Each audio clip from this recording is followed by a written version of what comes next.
At Autocar, we go to the ends of the earth to get you the best and most important stories. And we don't just do that, we go to the most difficult places to get you the stories as well.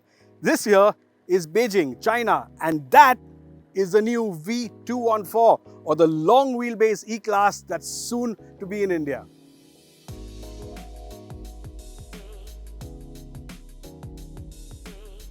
Based on the new W214, but substantially longer, wider and heavier, the new long wheelbase E-Class or V214 is so different it could easily be a model unto itself. But first up, let's take a look at just how different the new design is. Up front, the traditional Mercedes grille in this market looks really nice. The long bonnet for that regal look, and these headlights get these twin elements here for that double barrel headlight look that the E-Class used to have for years. Now 3094 mm is what this wheelbase is. It gives you even more space in the back than the current E-Class, 15 mm more. And this one also has a slightly higher roof towards the rear, a bit more headroom here, and it dips over here to this Maybach door, this Maybach window. That stays on the body, that's the quarter glass, and the door opens in between, just like the car we have in India, but more space in the back as well. More manageable in tight parking spaces, these Maybach doors also deliver a dash of privacy for rear seat passengers. At the rear, these nice linked tail lights with this attractive band of chrome running all the way around. But the real unique bit are these three-pointed stars in the tail lights. They really look different and stand out even from a distance. Boot space, however, is likely to be only sufficient. The car has 540 litres, but in India, it'll get a spare in the rear, and that'll take up some space. While the exterior is clearly evolutionary, open the front door and you realize the digital revolution has come to the E-Class. Screens stretch across the dash from A-pillar to A-pillar. So immediately a huge change on the inside, this huge screen just like on the S. And on this car, on this version, you also have the passenger screen which you can switch on for the passenger. So you have this nice hyper screen effect. Mercedes calls this the super screen. And like the S-Class, you can switch the instrument panel to a 3D mode. Now this screen gets a new MBUX system, and with each iteration, Mercedes is improving it more and more. It's easier to use. These islands move about beautifully. Some of the fonts are larger, easier to hit. It's more intuitive. So all in all, a big upgrade, and of course, hopefully you will get this same size screen on all our E-Classes. The screen is so good, display quality, speed and ease of use are right up there with Tesla. On the steering wheel lower down, beautifully finished in leather, chrome and piano black, but some of these are haptic controls, and once in a while you do get confused with how hard to press a button, whether the command has gone through on that button or not. Now this pictogram again is a bit difficult to use because it hardly moves. This one has a bit of give in it, so you do get some indication, but a little more movement for this would have been nice, a little bit more intuitive. With its chrome piping and almost Art Deco-like chrome vents that fall away on either side, the glass cockpit also looks very upmarket. In fact, look at the corner, and these 3 bars of chrome here do really give you the impression of being beautifully built. What also gets my attention straight away is the upgrade in the fit and finish. Beautiful leather, the way the chrome is finished and put here, the piano black surfaces, metal gear selectors, the finish of this door pad with the LED running through, the twin colors, the wood inserts here, these islands of wood. Wow, it just impresses you to another level. There are also plenty of high-tech features. You get your own selfie camera with which you can do Zoom or WebEx meetings. You can play games on the screen. There's an app view where buttons are larger as on Apple CarPlay, and the vents can be adjusted electrically to a bunch of presets.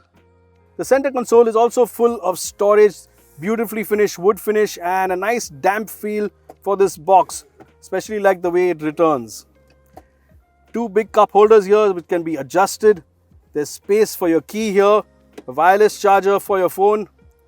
It charges pretty quick, and even more elbow space here in the back. This isn't really large, but it's big enough to allow you to store some of your knickknacks and essentials. You also have the option of letting AI learn your routine so it can suggest scenarios.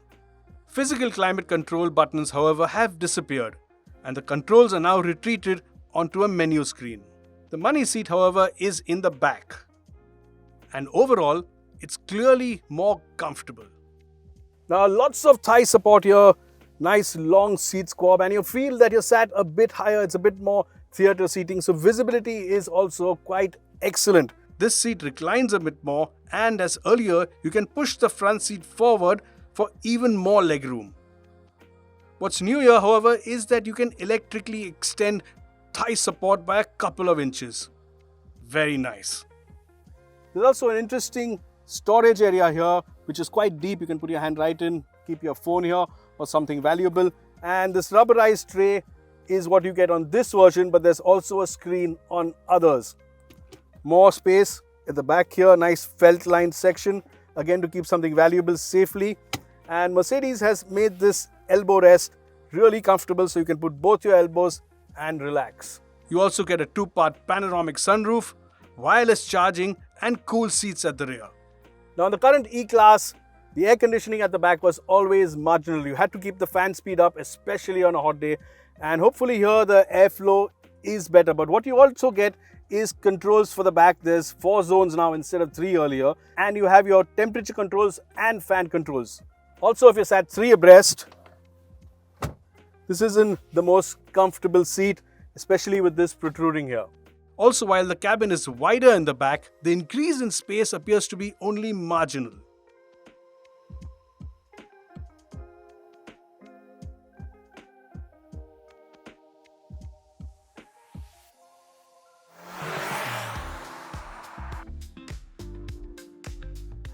On the move, initial impressions are of a car that rides very comfortably.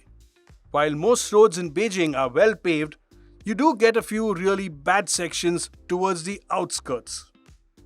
And it's here where the E-Class shines.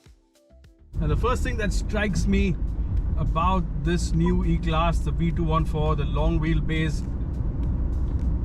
is that the ride is pretty amazing.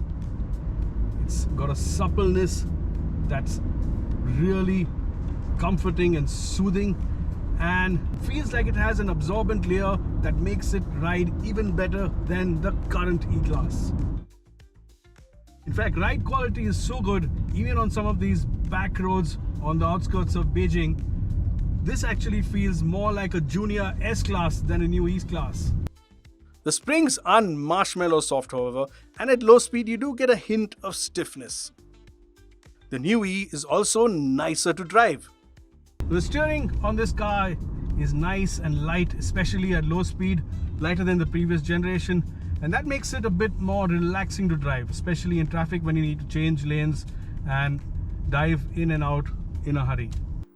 And the steering even weighs up progressively as you go faster. Overall balance is also better.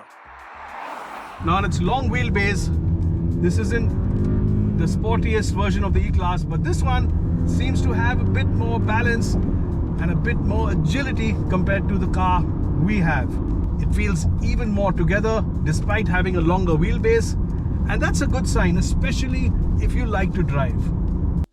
Please remember, however, it's still a very long car and won't dart into corners or encourage you to drive fast. The E300L with its 4-cylinder engine makes 258 horsepower and 400 Newton meters of torque.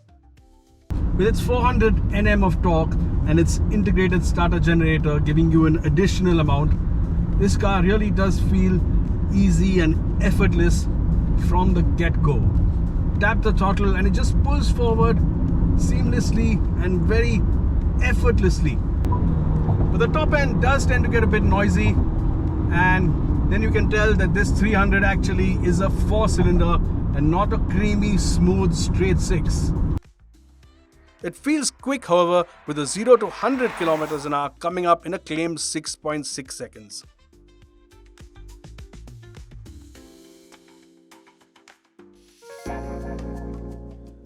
The new long wheelbase E-Class, headed to India later this year, is clearly improved in almost all areas.